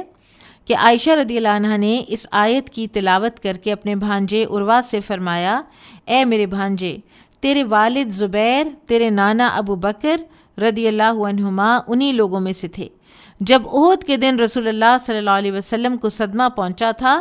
وہ جو بھی صدمہ پہنچا وہ پہنچ چکا تھا، اور مشرکین مکہ لوٹ گئے تو آپ کو خطرہ محسوس ہوا کہ شاید وہ لوٹ کر پھر حملہ آور ہوں. لہٰذا آپ صلی اللہ علیہ وسلم نے فرمایا، کون ان کافروں کا تعاقب کرتا ہے؟ تو آپ کا ارشاد سن کر 70 آدمی تعاقب کے لیے تیار ہو گئے، جن میں ابو بکر صدیق اور زبیر بن عوام بھی شامل تھے. ابن حجر نے ایک اور روایت کو بھی اس عنوان کے مناسب قرار دیا ہے جو کہ عبداللہ بن عباس سے مروی ہے. فتح الباری میں انہوں نے اس کا ذکر کیا ہے کہ جب مشرکین احد سے واپس ہوئے تو آپس میں کہنے لگے کہ تم نے نہ تو محمد صلی اللہ علیہ وسلم کو قتل کیا اور نہ ہی جماعہ لڑکیوں کو قیدی بنایا، تم نے بہت برا کام کیا. چنانچہ وہ واپس ہوئے تو رسول اللہ صلی اللہ علیہ وسلم نے اپنے صحابہ کو آواز دی تو انہوں نے آپ کی پکار پر لبیک کہا اور ہمراہ الاسد پہنچے. سب زخمی تھے، زخموں سے چور تھے، اپنے شہیدوں کے غم سے بھی چور تھے، لیکن نیکسٹ ڈے چل پڑے. مشرکین کو اس کی خبر ہوئی تو کہنے لگے کہ وہ حملے کے لیے آئندہ سال آئیں گے، اور اس موقع پر یہ آیات نازل ہوئیں. باب قولہ الذین قال لهم الناس ان الناس قد جمعوا لکم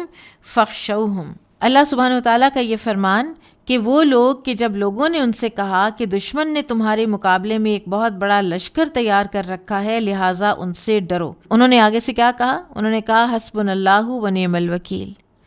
ہمارے لیے تو اللہ ہی کافی ہے اور وہ بہت اچھا کارساز ہے. قال حدثنا احمد بن یونس اراہ قال حدثنا ابو بکر عن ابی حسین عن ابی الضحیٰ عن ابن عباس. ابن عباس رضی اللہ عنہما سے روایت ہے، حسبنا اللہ و نعم الوکیل، حسبنا اللہ و نعم الوکیل قالہا ابراہیم علیہ السلام. یہ کلمہ کہا تھا ابراہیم علیہ السلام نے حین القی فی النار، جب ان کو ڈالا گیا تھا آگ میں. وقالہا محمد صلی اللہ علیہ وسلم، اور اس کو محمد صلی اللہ علیہ وسلم نے کہا تھا حین قالو، جب لوگوں نے کہا تھا ان الناس قد جمعوا لکم فاخشوہم فزادہم ایمانا وقالوا حسبنا اللہ ونعم الوکیل، کہ لوگوں نے آپ سے لڑنے کے لیے بہت بڑا لشکر تیار کر رکھا ہے لہٰذا ان سے ڈرو. تو یہ خبر سن کر صحابہ کرام کا ایمان بڑھ گیا اور انہوں نے کہا حسبنا اللہ ونعم الوکیل. ابن حجر نے اس واقعے کو ذرا تفصیل سے بیان کیا ہے کہ ابو سفیان جب قریش کو لے کر جنگ احد سے واپس ہوا تو اسے راستے میں معبد خزائی ملا. اس نے کہا میں نے رسول اللہ صلی اللہ علیہ وسلم کو ایک بہت بڑے لشکر کے ساتھ دیکھا ہے.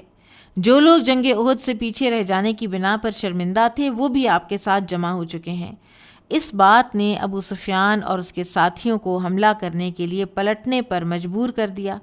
چنانچہ وہ واپس پلٹے. ابو سفیان نے چند لوگوں کے ذریعے اپنے متعلق رسول اللہ صلی اللہ علیہ وسلم کو یہ خبر بھیجی کہ وہ تو بڑا لشکر لے کر اپنے ساتھیوں کو لیے حملے کے لیے بڑھتا چلا آ رہا ہے. تو یہ خبر سن کر آپ صلی اللہ علیہ وسلم کی زبان مبارک پر یہ کلمات جاری ہوئے، حسبنا اللہ ونعم الوکیل۔ قال حدثنا مالک بن اسماعیل قال حدثنا اسرائیل عن ابی حسین عن ابی الضحیٰ عن ابن عباس قال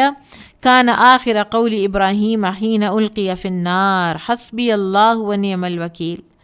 آخری کلمہ جو ابراہیم علیہ السلام کا تھا جب ان کو آگ میں ڈالا گیا تو وہ کیا تھا؟ حسبی اللہ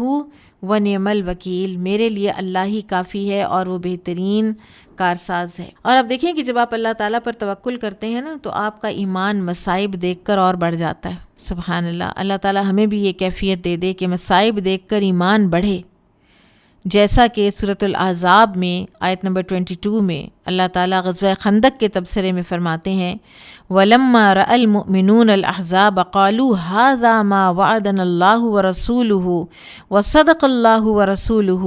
وَمَا زَادَهُمْ إِلَّا إِيمَانًا وَتَسْلِيمًا، کہ جب مومنوں نے وہ سارے احزاب دیکھے، ہر قبیلہ، یہ پہلی دفعہ تھی عرب ہسٹری میں کہ ایک ایجنڈے کے تحت سب اکٹھے ہو گئے تھے، ایک نظریے کے تحت سب اکٹھے ہو گئے تھے اگینسٹ اسلام، ورنہ تو قبائل کی جنگیں ہوتی تھیں اور وہ کہتے تھے کہ میں تو اپنے قبیلے کا ساتھی ہوں، چاہے وہ صحیح ہے چاہے غلط ہے۔ جب مسلمانوں نے یہ عذاب دیکھے تو مسلمانوں نے کیا کہا؟ یہی تو ہے جس کا اللہ اور اس کے رسول نے وعدہ کیا ہے کہ آزمائشیں تو آئیں گی، اور سچ فرمایا اللہ اور اس کے رسول نے، اور اس ساری آزمائش نے ان کے ایمان اور ان کی تسلیم میں اضافہ ہی کیا۔ بابن ولا یحسبن الذین یبخلون بما آتاہم اللہ من فضلہ، اللہ سبحانہ و تعالیٰ کا یہ ارشاد، اور جن لوگوں کو اللہ نے اپنے فضل سے بہت کچھ دیا ہے اور وہ اس میں بخل کرتے ہیں تو وہ بخل کو اپنے لیے ہرگز اچھا نہ سمجھیں، ہرگز بہتر نہ سمجھیں۔ سیطوقون کقولک توقتہ بتوقن، سیطوقون کے معنی ہے وہ توق ڈالے جائیں گے، جیسے کہتے ہیں میں نے اسے توق ڈالا۔ دنیا میں نعمتوں کی جو فراوانی ہے وہ اس بات کی ہرگز دلیل نہیں ہوتی کہ اللہ تعالیٰ اس بندے سے خوش ہے۔ مال و دولت بھی اسی صورت میں نعمت قرار دی جا سکتی ہے جب اس سے اللہ اور اس کے بندوں کے حقوق کی ادائیگی بھی کی جا رہی ہو، اور اگر انسان بخل سے کام لے گا تو یہی مال و دولت اس کے لیے عذاب کا باعث بھی بن سکتی ہے۔ قال حدثنی عبداللہ بن منیر سمع ابا النضر قال حدثنا عبد الرحمن هو ابن عبداللہ بن دینار عن ابیہ عن ابی صالح عن ابی ہریرہ قال قال رسول اللہ صلی اللہ علیہ وسلم، رسول اللہ صلی اللہ علیہ وسلم نے فرمایا من آتاہ اللہ مالاً، جس کو اللہ نے دیا مال، فلم یؤدی زکاتہ، اور وہ اس کی زکوٰۃ نہیں دیتا، مثل لہ مالہ، شکل بنا دیا جائے گا اس کے مال کو، شجاعاً اقرعا، ایک سانپ گنجے کی، وہ مال گنجا سانپ بن جائے گا، لہو زبیبتان، اس کی دو کالے نقطوں جیسی آنکھیں ہوں گی، یطوقہ یوم القیامہ، اور وہ توق کے طور پر پہنا دیا جائے گا اس کے گلے میں قیامت کے دن، یأخذ بلحظمتیہ، اور وہ اس کی دونوں باچھیں پکڑ کر کہے گا، یعنی بشدقیہ، یعنی اس کی دونوں باچھیں، یقولو، وہ کہے گا، انا مالک انا کنزک، میں تیرا مال ہوں، میں تیرا خزانہ ہوں۔ سبحان اللہ، جو لوگ زکوٰۃ میں لیت و لال کرتے ہیں اور زکوٰۃ کو چٹی اور جرمانہ سمجھتے ہیں اور ایک ہی تیر سے کئی شکار کرنا چاہتے ہیں، زکوٰۃ بھی، فرض فدیہ بھی، اور ہر چیز، تو وہ یاد رکھیں کہ یہ مال ان کے کسی کام نہیں آنے والا اگر اتنا بچا لیا زکوٰۃ دیے بغیر۔ ثم تلا هذه الآیہ، پھر آپ صلی اللہ علیہ وسلم نے یہ آیت تلاوت فرمائی، وَلَا يَحْسَبَنَّ الَّذِينَ يَبْخَلُونَ بِمَا آتَاهُمُ اللَّهُ مِنْ فَضْلِهِ إِلَى آخِرِ الْآیہ۔ بہرحال کنز جو ہے وہ شرعاً اس مال کو کہتے ہیں کہ جس کی زکوٰۃ نہ دی گئی ہو۔ بابٌ وَلَتَسْمَعُنَّ مِنَ الَّذِينَ أُوتُوا الْكِتَابَ مِنْ قَبْلِكُمْ وَمِنَ الَّذِينَ أَشْرَكُوا أَذًى كَثِيرًا، اللہ تعالیٰ کا یہ فرمان، اور یقیناً تم اپنے سے پیشتر اہل کتاب اور ان لوگوں سے جنہوں نے شرک کیا بہت سی تکلیف دہ باتیں ضرور سنو گے۔ پوری آیت کا ترجمہ ہے، تمہیں اپنے اموال اور اپنی جانوں میں آزمائش پیش آتی رہے گی، یقیناً تمہیں ان لوگوں سے جو تم سے پہلے کتاب دیے گئے اور مشرکین سے بھی بہت سی تکلیف دہ باتیں سننا ہوں گی، اور اگر تم نے صبر کیا اور اللہ سے ڈرتے رہے تو یہ بڑے حوصلے کا کام ہے۔ اب یہود اور مشرکین کے ہاتھوں مسلمانوں کو جو تکلیفیں پہنچ رہی تھیں اور جو باتیں سننا پڑتی تھیں، تو فرمایا کہ اگر تم صبر سے کام لو اور تقویٰ سے کام لو تو پھر یہ بڑے ہی حوصلے کا کام ہے، اور اللہ تعالیٰ ان ساری چیزوں کو تمہارے حق میں کر دے گا۔ یہ جو دل خراش باتیں تم سنتے ہو، اور بہت سے واقعات ایسے ہمیں ملتے ہیں سیرت کی کتابوں میں کہ انسان کا دل جو ہے وہ ٹوٹ جاتا ہے، اور جگر پاش واقعات ہیں اس طرح کے کہ جو مسلمانوں کو تکلیف دینے کے تھے، لیکن اللہ سبحانہ وتعالیٰ مسلمانوں کو تسلی ہی تسلی دیتے ہیں، وَإِن تَصْبِرُوا وَتَتَّقُوا، تم صبر سے کام لو اور تقویٰ سے کام لو تو یہ تمہارے ہی حق میں بہتر ہوگا۔ قال حدثنا ابو الیمانی قال اخبرنا شعیب عن الزہری قال اخبرنی عروۃ بن الزبیر ان اسامۃ بن زید رضی اللہ عنہما اخبرہ، اسامہ بن زید سے روایت ہے، ان رسول اللہ صلی اللہ علیہ وسلم، کہ رسول اللہ صلی اللہ علیہ وسلم، رکب علی حمار، آپ ایک گدھے پر سوار ہوئے، علی قطیفۃ، جس پر ایک موٹی چادر پڑی ہوئی تھی، فدکیۃ، فدک کے علاقے کی ایک موٹی چادر گدھے کے اوپر تھی، اور اس کے اوپر جیسے کشن سا ہوتا ہے، اور اس کے اوپر آپ صلی اللہ علیہ وسلم سوار تھے۔ وَأَرْدَفَ أُسَامَةَ بْنَ زَيْدٍ، اور آپ نے اپنے پیچھے بٹھایا ہوا تھا اسامہ بن زید کو، وَرَاءَهُ، یعنی آپ کے پیچھے، يَعُودُ سَعْدَ بْنَ عُبَادَةَ فِي بَنِ الْحَارِثِ بْنِ الْخَزْرَجِ، اور آپ عیادت کے لیے تشریف لے جا رہے تھے سعد بن عبادہ کی، جو کہ بنو حارث کے سردار تھے خزرج کے، قبل وقعت بدر، اور یہ واقعہ غزوہ بدر کے واقعے سے پہلے کا ہے۔ قال، وہ کہتے ہیں، حتی مر بمجلس، یہاں تک کہ آپ صلی اللہ علیہ وسلم راستے میں ایک مجلس سے گزرے، فیہ عبداللہ ابن ابی بن سلول، اور اس مجلس میں کون بیٹھا تھا؟ عبداللہ بن ابی بن سلول۔ وذالک قبل ان یسلم عبداللہ بن ابی، اور یہ عبداللہ بن ابی کے مسلمان ہونے سے پہلے کی بات ہے۔ فاذا فی المجلس، تو اس مجلس میں، اخلاط من المسلمین والمشرکین، کچھ مسلمان بھی بیٹھے ہوئے تھے اور کچھ مشرک بھی بیٹھے ہوئے تھے، عبدۃ الاوثانی والیہودی والمسلمین، یعنی بتوں کی پوجا والے بھی تھے، یہود بھی تھے، مسلمان بھی تھے۔ وفی المجلسی عبداللہ بن رواحہ، اور اسی مجلس میں عبداللہ بن رواحہ بھی تھے۔ فلما غشیت المجلس عجاجۃ الدابۃ،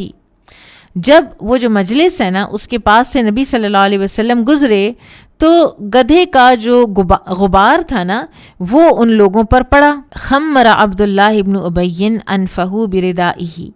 تو عبداللہ بن ابی نے اپنے ناک پر اپنی چادر ڈال لی۔ ثم قال، پھر کہنے لگا، لا تغبروا علینا، ہم پر گرد و غبار مت اڑاؤ۔ فسلم رسول اللہ صلی اللہ علیہ وسلم،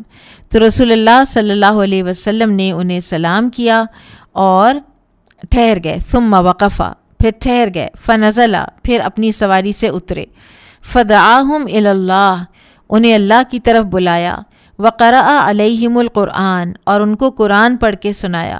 فقال عبداللہ بن ابی بن سلول، عبداللہ بن ابی بن سلول نے کہا، ایھا المرء، اے نوجوان،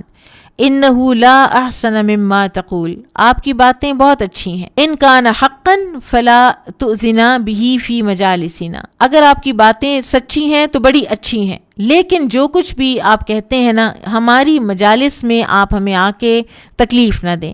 ارجع الی رحلک، آپ جائیے اپنے گھر واپس۔ فمن جاءک، جو کوئی خود آپ کے پاس آئے، فقصص علیہ، تو اس کو سنا لیں اپنی بات۔ سبحان اللہ۔ فقال عبداللہ بن رواحہ، تو عبداللہ بن رواحہ نے کہا بلا یا رسول اللہ، کیوں نہیں ہے اللہ کے رسول صلی اللہ علیہ وسلم، فغشنا بہ فی مجالسنا، آپ ضرور تشریف لائیے ہماری مجالس میں، فإنا نحب ذلک، ہم اس بات کو پسند کرتے ہیں، فاستب المسلمون والمشرکون والیہود حتی کادوا یتثاورون، آخر کار بات اس حد تک بڑھ گئی کہ مسلمان، مشرک اور یہودی ایک دوسرے کو برا بھلا کہنے لگے، یہاں تک کہ نوبت آئی کہ وہ ایک دوسرے پر حملہ کرنے کو تیار ہو گئے۔ فلم یزل النبی صلی اللہ علیہ وسلم، تو نبی صلی اللہ علیہ وسلم مسلسل لگے رہے یخفضہم، ان کو خاموش کرانے، حتی سکنوا، یہاں تک کہ وہ چپ ہو گئے۔ ثم رکب النبی صلی اللہ علیہ وسلم، پھر سوار ہوئے نبی صلی اللہ علیہ وسلم دابتہ، اپنی سواری پر، فسارا، اور چلے، حتی دخل علی سعد بن عبادہ، یہاں تک کہ آپ داخل ہو گئے سعد بن عبادہ کے گھر۔ فقال له النبی صلی اللہ علیہ وسلم ایا سعد، تو نبی صلی اللہ علیہ وسلم نے ان سے فرمایا اے سعد، الم تسمع ما قال ابو حباب، کیا تم نے سنا نہیں کہ ابو حباب نے کیا کہا ہے؟ یہ عبداللہ بن ابی کی کنیت تھی، یرید عبداللہ ابن ابی، قال کذا و کذا، اس نے یہ کچھ کہا ہے۔ قال سعد بن عبادہ، تو سعد بن عبادہ نے کہا، عرض کی، یا رسول اللہ، اے اللہ کے رسول صلی اللہ علیہ وسلم، اوفو عنہ، اسے معاف کر دیجئے، وصفح عنہ، اور اس سے درگزر کیجئے، فوالذی، پس قسم ہے اس ذات کی، انزل علیک الکتاب، جس نے آپ پر کتاب نازل کی، لقد جاء اللہ بالحق الذی انزل علیک، کہ اللہ تعالیٰ کی طرف سے آپ پر جو کچھ نازل ہوا ہے وہ برحق اور سچ ہے۔ وَلَقَدْ اصْطَلَحَ أَهْلُ هَذِهِ الْبُحَيْرَةِ، اور یہ بات یہ ہے کہ یہ جو بستی والے ہیں نا، یہ اس بات کے اوپر متفق ہو گئے تھے، انہوں نے اس بات پر صلح کر لی، أَلَا أَن يُتَوِّجُوهُ، اس بات پر کہ اس کو تاج پہنائیں گے، فَيُعَصِّبُوهُ بِالْعِصَابَةِ، اور پھر اس کے سر پر سرداری کی پگڑی باندھیں گے، فَلَمَّا أَبَى اللَّهُ ذَلِكَ بالحق الذی آتاک اللہ شرق بذالک، لیکن جب اللہ تعالیٰ نے یہ منصوبہ اس حق کے ذریعے سے مسترد کر دیا جو آپ کو عطا فرمایا، تو یہ شرق بذالک، جل بھن گیا اس بات کی وجہ سے، فذالک فعل بہ ما رأیت، اور اسی حسد کا نتیجہ ہے جو اس نے کیا ہے جو آج آپ نے دیکھا ہے۔ فعفا عنہ رسول اللہ صلی اللہ علیہ وسلم، تو رسول اللہ صلی اللہ علیہ وسلم نے اس کو معاف کر دیا۔ وَكَانَ النَّبِيُّ صلی اللہ علیہ وسلم وَأَصْحَابُهُ يَعْفُونَ عَنِ الْمُشْرِكِينَ وَأَهْلِ الْكِتَابِ، اور رسول اللہ صلی اللہ علیہ وسلم اور صحابہ کرام کی یہ عادت رہی ہے کہ مشرکین اور یہود کو معاف ہی کر دیا کرتے تھے، کما امرہم اللہ، جیسا کہ اللہ نے ان کو حکم دیا تھا، وَيَصْبِرُونَ عَلَى الْأَذَى، اور وہ ان کی دی ہوئی ایذا رسانیوں پر صبر کرتے تھے۔ قال اللہ تعالی، اور اللہ تعالیٰ نے فرمایا، وَلَتَسْمَعُنَّ مِنَ الَّذِينَ أُوتُوا الْكِتَابَ مِنْ قَبْلِكُمْ وَمِنَ الَّذِينَ أَشْرَكُوا أَذًى كَثِيرًا، اور یقیناً تم اپنے سے پیشتر اہل کتاب اور مشرکین سے بہت سی تکلیف دہ باتیں ضرور سنو گے۔ اور پھر فرمایا کہ اگر تم صبر کرو اور تقویٰ سے کام لو تو یہ بہت حوصلے کی بات ہے۔ وقال اللہ، اور اللہ تعالیٰ کا یہ فرمان، وَدَّ كَثِيرٌ مِّنْ أَهْلِ الْكِتَابِ لَوْ يَرُدُّونَكُم مِّن بَعْدِ إِيمَانِكُمْ كُفَّارًا حَسَدًا مِّنْ عِندِ أَنفُسِهِمْ، البقرہ 109 الی آخر الآیہ، کہ بہت سے اہل کتاب تو اپنے دلوں کے حسد اور بغض کی بنا پر یہ تمنا رکھتے ہیں کہ تمہیں ایمان سے پھیر کر دوبارہ کافر بنا ڈالیں۔ وَكَانَ النَّبِيُّ صلی اللہ علیہ وسلم، اور تھے نبی صلی اللہ علیہ وسلم، یتأول العفو ما امرہ اللہ، آپ وتیرہ بنائے ہوئے تھے، آپ زیادہ اپنے اوپر اس چیز کو لاگو رکھتے تھے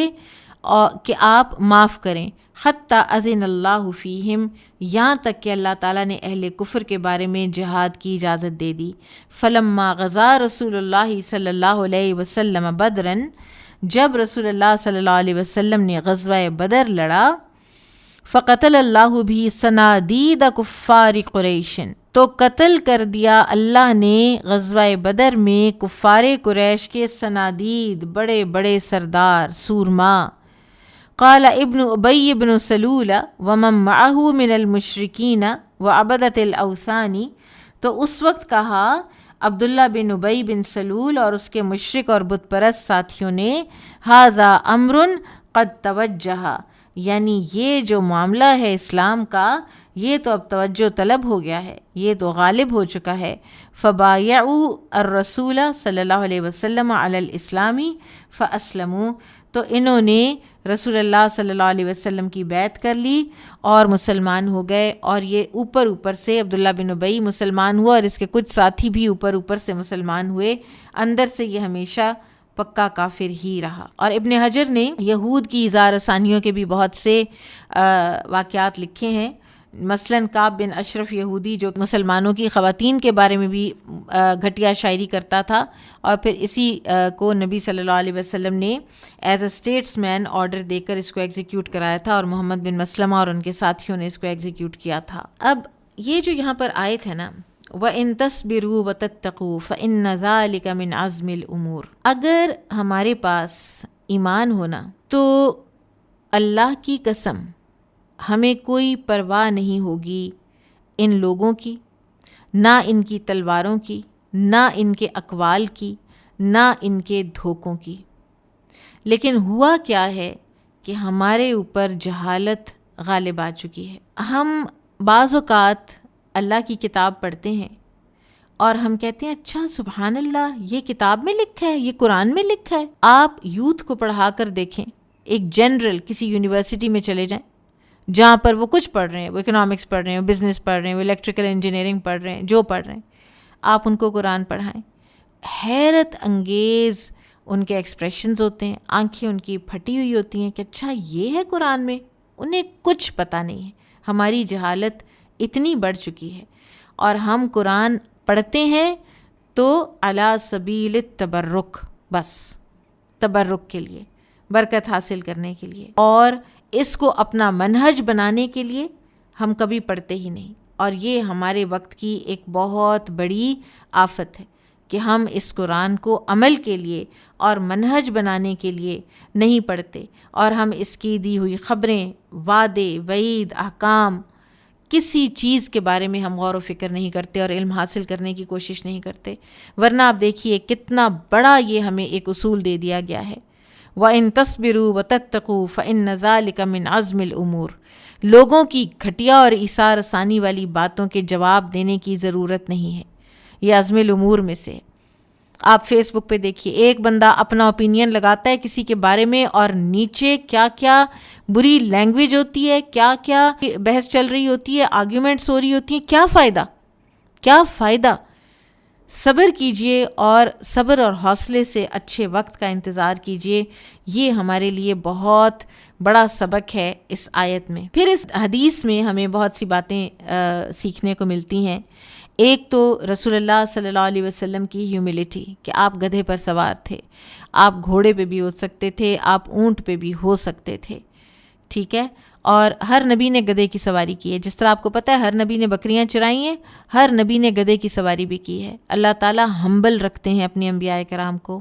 اور ہم بعض اوقات کہتے ہیں فلاں جگہ جانا ہے، فلاں گاڑی میں گئے تو بڑی بےزتی ہو جائے گی، بڑی گاڑی میں جانا ہے. سبحان اللہ، ہماری عزتیں ان چیزوں میں ہیں، ان کی عزتیں ان کے اعمال میں تھیں. تو ہماری عزتیں جو ہی ہماری گاڑی ختم ہوتی ہے یا ہماری زندگی ختم ہوتی ہے تو ہماری عزتیں بھی ختم ہو جاتی ہیں. جن کی عزتیں ان کے اعمال میں تھیں، انہوں نے گدھے کی سواری کی، کچھ بھی کیا، ان کی عزتیں آج بھی چہار عالم پھیلی ہوئی ہیں. پھر اسی طرح سے یہ بھی پتہ چلتا ہے کہ فزیکلی طہارت الحمار یعنی وہ اس کا پسینہ، اس کی سکن وغیرہ جو ہے وہ پاک ہے، حالانکہ آپ اس کو کھا نہیں سکتے، ٹھیک ہے، گوشت اس کا حرام ہے. پھر اسی طرح سے اس سے ہمیں عیادت المرید پتہ چلتا ہے. نبی صلی اللہ علیہ وسلم کی بڑی لگاتار ایک سنت تھی مریض کی عیادت کرنا، ٹھیک ہے. اپنے صحابہ کا سنتے تھے، آپ صلی اللہ علیہ وسلم جاتے، کسی کو دعا دیتے، کسی کو تسلی دیتے، ٹھیک ہے. پھر گدھے پر پیچھے ایک اور سواری بٹھانے کا جواز بھی ملتا ہے. آپ صلی اللہ علیہ وسلم کے یہاں اب اس وقت اسامہ بن زید ہیں، ایک اور وقت پہ معاذ بن جبل ہیں، کبھی عبداللہ بن عباس ہیں. تو یہ نوجوان اور چھوٹے جو بچے صحابہ تھے ان کو آپ صلی اللہ علیہ وسلم اپنے پیچھے بٹھاتے تھے. پھر اسی طرح سے کسی بھی سواری پر بیٹھنے کے لیے اس کے نیچے کوئی کشن رکھنا, کوئی چادر بچھانا اپنے آرام کے لیے, اس کا بھی جواز ملتا ہے. ٹھیک ہے. پھر منافقین پر اسلام پیش کرنا, کافروں پر, یہود پر اس کا جواز ملتا ہے. مخلوط جو مجلس ہو نا, مخلوط مجلس ہو جس میں مسلمان بھی ہوں, کافر بھی ہوں, یہودی بھی ہوں, تو کلیکٹیولی آپ سب کو سلام بھی کر سکتے ہیں. ٹھیک ہے. تو دونوں چیزیں پتہ چلتی ہیں اس حدیث سے, سلام کرنا مخلوط مجلس کو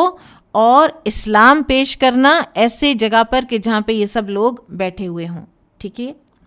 پھر اسی طرح سے ہمیں پتہ چلتا ہے تکبر کا, عبداللہ بن ابی کے, جو اس نے اتنے اس سے کہا ہے نا نخوت کے ساتھ, لا تغبروا علینا, یہ نعوذ باللہ ثم نعوذ باللہ نبی صلی اللہ علیہ وسلم کو نعوذ باللہ ہیوملیٹ کرنے کے لیے اس نے یہ کیا. پھر اسی طرح سے رسول اللہ صلی اللہ علیہ وسلم کی دعویٰ اللہ پر جو حرص تھی وہ بھی پتہ چلتی ہے. ہر موقع پر آپ صلی اللہ علیہ وسلم نے موقع کی مناسبت سے دعویٰ کی ہے. پھر ایک اور بڑی اہم بات جو ہمیں اس حدیث سے پتہ چلتی ہے وہ یہ ہے کہ سب سے زیادہ بلیغ جو نصیحت آپ کریں گے نا وہ تب ہوگی جب آپ کتاب اللہ کے ذریعے سے نصیحت کریں گی. اسی لیے آپ صلی اللہ علیہ وسلم نے ان پر قرآن پڑھا. اور آپ دیکھیں کہ سورہ فرقان آیا 52 میں اللہ تعالیٰ نے ہمیں کیا فرمایا ہے, وَجَاهِدْهُمْ بِهِ جِهَادًا كَبِيرًا, لوگوں کے ساتھ اس قرآن کے ذریعے سے جہاد کبیر کرو, لوگوں کو قرآن پڑھاؤ, لوگوں کے سامنے قرآن کھول دو, لوگوں کو پتہ چلے اللہ کی کتاب میں اللہ کے بندوں کے لیے کتنی خیر پنہا ہے. سبحانک اللہم و بحمدک اشہد ان لا الہ الا انت استغفرک و اتوب الیک.